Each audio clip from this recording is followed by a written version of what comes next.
प्राचीन काल के एक अति समृद्ध बंदरगाह नगर रत्नपुर की कीर्ति दूर दूर तक फैली हुई थी। यह नगर रेशम के वस्त्रों, सुगंधित मसालों और दुर्लभ मोतियों के अंतर्राष्ट्रीय व्यापार का केंद्र था।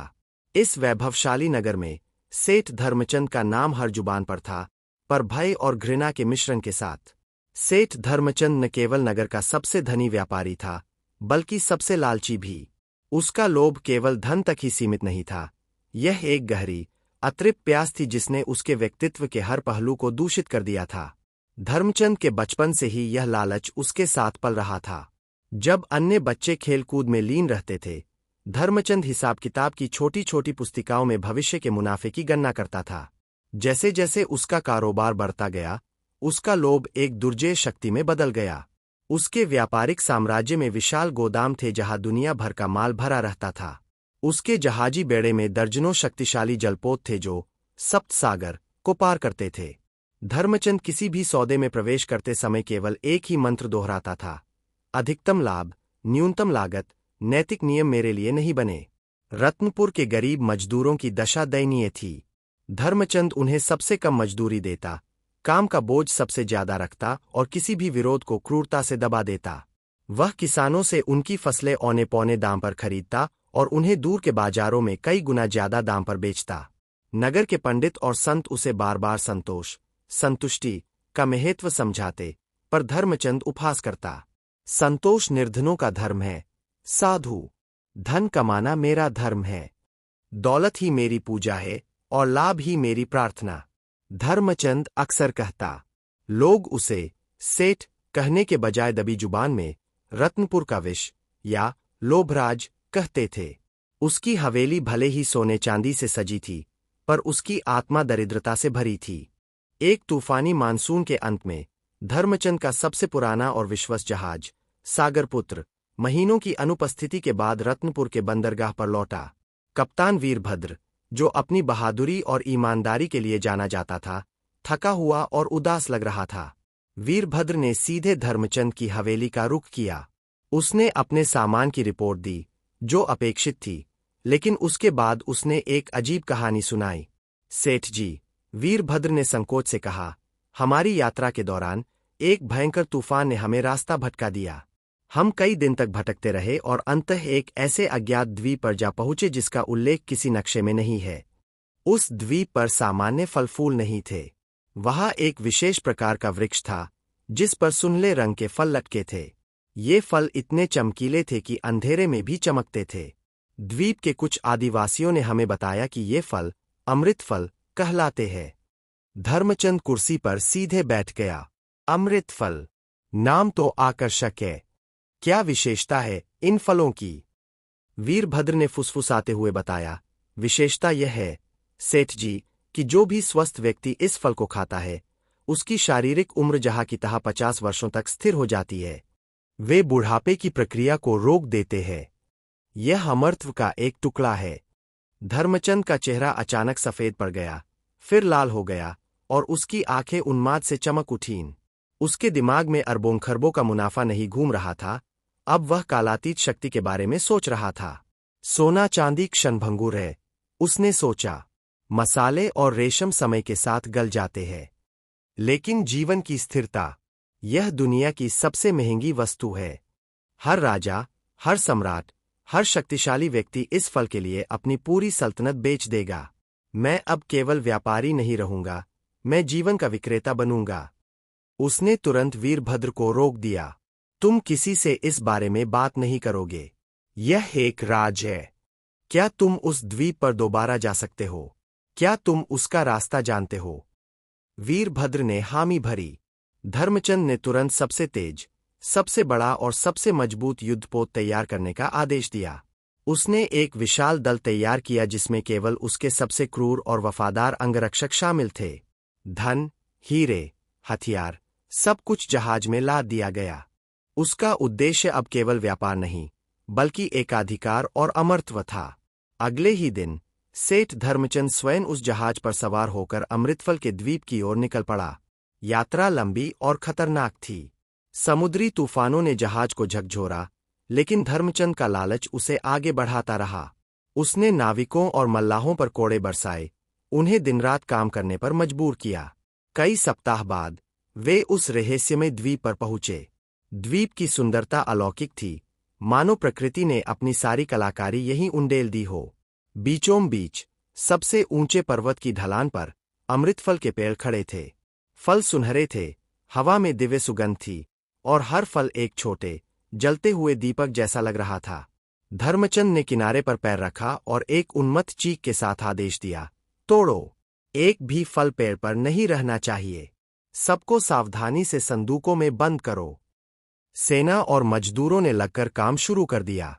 धर्मचंद खुद हर फल की गिनती कर रहा था, हर टोकरी को जांच रहा था। जैसे जैसे संदूक भरते गए, उसके मन का लोभ और विकराल होता गया। पहले उसने सोचा, मैं इन फलों को बेचूंगा, पर किसी को यह नहीं पता चलना चाहिए कि ये कहाँ से आए हैं। ये द्वीप का रहस्य केवल मेरा रहस्य है।